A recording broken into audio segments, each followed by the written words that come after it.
સુરત શહેરના ટેક્સટાઇલ માર્કેટમાં વધુ એક આગ લાગવાની ઘટના સામે આવી છે। રિંગ રોડ વિસ્તારમાં આવેલી શિવ શક્તિ ટેક્સટાઇલ માર્કેટના બેઝમેન્ટમાં આગ લાગતા દોડધામ મચી હતી। માર્કેટનો સમય હોવાના કારણે ખૂબ જ મોટી સંખ્યામાં લોકો માર્કેટની અંદર હતા। એકાએક જ આગ લાગતા લોકો પોતાનો જીવ બચાવવા બહાર ભાગ્યા હતા। જો કે એસીના કમ્પ્રેસરમાં બ્લાસ્ટ થયા બાદ આગ લાગી હોવાનું જાણવા મળ્યું છે। આગ લાગવાની જાણ થતાં જ ફાયર વિભાગની 20 થી 25 ગાડીઓ સ્થળે પહોંચી હતી અને આગ પર કાબુ મેળવવાનો પ્રયાસ શરૂ કર્યો।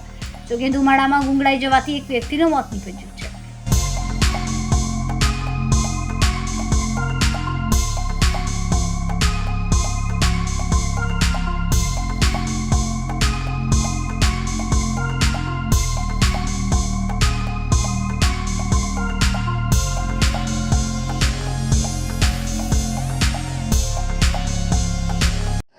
जी सर, घटना क्या है, क्या हुआ है? 1:45 में फायर कंट्रोल रूम में कॉल आया था। अभिषेक मार्केट के बाजू में शिव शक्ति मार्केट है, वहाँ बेसमेंट में एक दुकान में आग थी।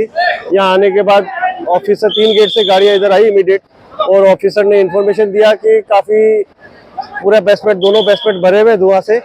और फायर की गाड़ी आने के बाद करीब 60 से 70 लोगों को बाहर निकाला जो अंदर थे, और अंदर पार्किंग भी है, शॉप्स भी है।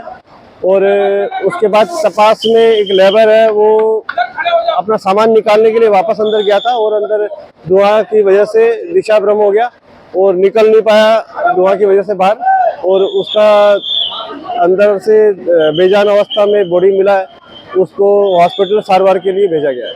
फायर की कितनी गाड़ियां मौके पर थी? करीब 15 के आसपास गाड़ियां हैं, अधिकारी है सभी।